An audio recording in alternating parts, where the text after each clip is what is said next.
Hi there guys, how's it going with all of you today? In today's video we're going to look at how the Conservative Party appointed a known con man to be chairman of their own party. But we must be aware that this mistake could be understood as he used so many different aliases to carry out his schemes, which he vehemently denied until he was caught red-handed. So let's go.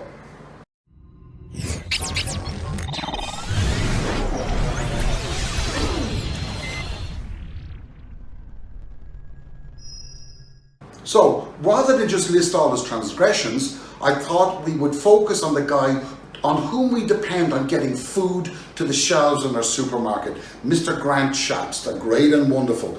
If that really is his name, as he's used so many different names, including one of a girl, over the last God knows how long, to do his dodgy deals. Okay, so this guy's resume is more entertaining than our man Boris Johnson's, really. Seriously, I can't believe that this guy is allowed to be an MP. Never mind that so many people voted for him, but before we examine the transgressions he's accused of, caught, and subsequently escaped any real consequences, other than being elected chairman of the Conservative Party and now a minister, what is more concerning is this bloke's complete lack of moral fibre. And I'm telling you, man, this guy has zero. None. This thug, because that's what he is, went after a bloke that simply told the truth, and he went after him with all guns blazing. Now don't misunderstand me here. The guy he went after, Dean Archer, was at first simply a little bit miffed that he was trying this on, but his wife was terrified when she caught sight of a letter that demanded that her husband retract the statement, offer an apology and pay compensation. But first we listen to Schapps Lied and listen to his denial. Your decision to separate your business and political life by using a different name, a pen name. Before going into politics? Yes. So to be absolutely clear, I don't have a second job and have never had a second job whilst being an MP. End of story. Now many of us have at some time or other received letters of demand from a lawyer when acting for a lending institution or other stuff like that. And it can be quite scary. But Schapps, man, he took it to a whole new level, the likes of which I've never seen before or even heard of before. I really can't. You see, Archer, under pressure from his wife, who was understandably fearful of actually losing their house, having learned that it would cost about 250 grand in legal fees, and the battle you're picking is with the chairman of the Conservative Party, she forced her husband to apologise. You know, like all men, do what the woman tells you. But his letter of apology was not accepted by Schapps. He demanded more. He wanted an absolute, unequivocal apology, as well as an understanding as to how the damages will be paid. So he was really going after the blood. You know, Schapps instructed his lawyer to write again to Archer a couple of months later and include in it a 3-page letter of judgment by Lord Justice Bingham on similar matters. Now, I've never known that to happen before and can only assume that Archer just couldn't afford to take the advice of a lawyer. And I reckon Schapps knew this and went balls out to nail the guy to a mast while the poor guy was protesting his innocence. But his company was called How To Corp, but establishing what the products actually did is difficult and really difficult because most, I think all, have been deleted from the web. But Schapps certainly isn't volunteering any information about it. But we do know of a product called the 2020 Challenge. And in 2007, while he was still a director, as well as an MP and Conservative Vice Chairman, and ironically, member of the Public Administration Select Committee, Schapps, under his new name, Sebastian Fox, wrote on the company website that Google could do nothing to block their software scheme. They were too smart. Schapps lied. Google did stop the software, and what the software was doing was scraping the web, grabbing other people's content, plagiarizing it, posting it to various other sites so they could profit from the other people's work. That's what he was doing. Now, when Scotland Yard wrote to a Scottish MP who complained that he asked for it to be investigated, they replied, "Our assessment of the allegation against How To Corp and Grant Shapps is complete.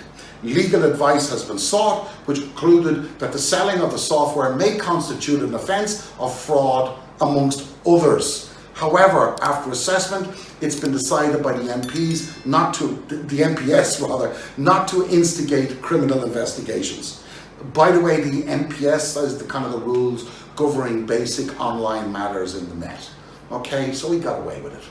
Luckily, when the story broke shortly afterwards with an audio recording of Grant Shapps, or as he was calling himself then, Michael Green, while he was an elected MP, I think we're suggesting if people are listening to this recording, then a great timescale would be to use the profit diary techniques to make a ton of cash by Christmas. I have been spending months, if not years, checking just about every product out there on the market today.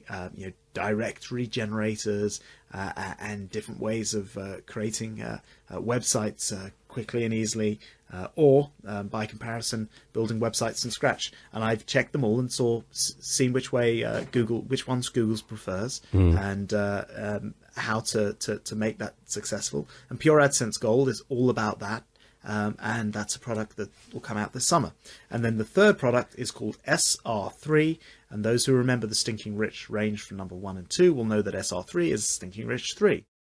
That's what saved him, the publication of the audio. Now you may think that's the end of the story, but it ain't, not even by a long chalk. The sickening part is that this recording was just another get-rich scheme that sounded slightly different to what looked like a pyramid scheme that he'd been operating previously.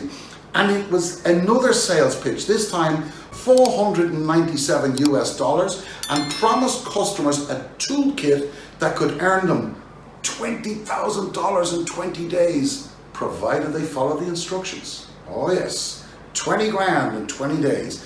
Basically, this is what you did. You signed up, you got an ebook, and then you were advised to screw over your friends and screw over your colleagues for them to buy the same ebook from you. That was the scheme.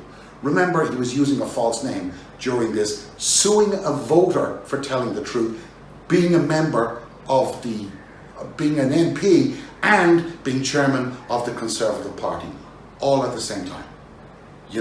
But being fair to the guy, I thought we should get his side of the story. We've all done some things when we were young and stupid, so maybe not did what he did, but we've all done stuff. So I looked at his own webpage, rather than depend on others, where he lists his various illustrious political positions he held over the last 15 years. And by the way, Grant, if you're listening, you need help with that design, because it's the worst site I've visited in a very long time. It's really, and it doesn't mention anything other than his print company, nothing else of his past. Now, obviously, he couldn't mention any of the get-rich-quick schemes, nor could he mention the software that Google blocked because it plagiarized other people's content, and that he issued it under different pseudonyms, and that Google had already shut them down and he was still selling it. He didn't mention any of that. He kept that quiet. Nonetheless, his webpage does mention his successful media, printing and web design company that has clients throughout the UK and the rest of the world. Yes, just in case you thought this guy was never involved in legitimate business, he does have an international company whose history remains, so far, unblemished. Well, so I look forward to taking a look at this company accounts, but I ran into a roadblock. You see, I got the name of a company from Schapps' own website, but I couldn't find the accounts of a company befitting such a large corporation of such international renown. I was quite perplexed. How could this be, I asked myself. I thought my basic skills that I've depended on throughout my life are failing me. Maybe age is catching up and kicking me in the ass. So I stopped for a while, had another gallon of coffee basically, and got the neurons firing and went back in it. And voila, the coffee worked. Absolutely. But I'd already found it. But I just couldn't believe he was pulling the same blag. This worldwide print media he was talking about, total value, 56,000 quid. Worldwide, 56,000 quid. I mean, seriously, guys, who does this bloke think he's kidding? He got caught once, then twice. He tries to sue a guy, nail him to a mast, and he's still blagging. And he's a minister in Her Majesty's government. Does anybody think foreign companies don't spot this crap? I mean, what sort of damage is he doing to the UK? This bloke has come as close as you can to falling foul of the law with regard to illegal operation of a pyramid scheme that carries, by the way, up to a 7-year prison sentence, along with another raft of felonies that could be thrown at him, you know, even longer sentences. And hey, Grant, 2 things I want to point out to you. Carrying out a scam under a false name, that doesn't really protect you. It doesn't protect normal people, mind you. Doesn't. Now, considering his sales pitch to potential clients included this line, and I'm quoting here, "I'm so rich my car even has a fridge, and I took out my pocketbook and bought a plane." I asked myself, why do voters support this charlatan, despite his own colleague Michael Fabricant, MP for Lichfield, saying he wouldn't buy a used car from Schapps, which would be wise, because his online get-rich scheme with a claim that his secret techniques helped him build up a business worth 17 million was also scarcely believable, because his family internet venture had assets of less than 2 grand. And if you did have a company, Michael, for 17 million, where did you pay the tax? Because I've checked, I can't find it. I'm not saying you didn't pay it, but if you built up a company with 17 million, that means you could be in trouble with tax avoidance. You know, which by the way could result in criminal charges. And if you think I'm slandering you, bring it. You please bring it. You sue me, please do it. I guarantee you my legal fees will be bigger than yours, and I won't have any lawyers required. Okay? I've left the links to all the evidence in the description below. I don't pull punches when I'm telling the truth. When I know it's the truth, I'm going to tell it. I am not afraid of being taken to court. So if anybody does know Schapps, tell him I printed it, send it to him, and I invite him to take me on. I would love the opportunity of him standing in a court and trying to tell me I'm wrong. Take care, and I'll see you on the flip side.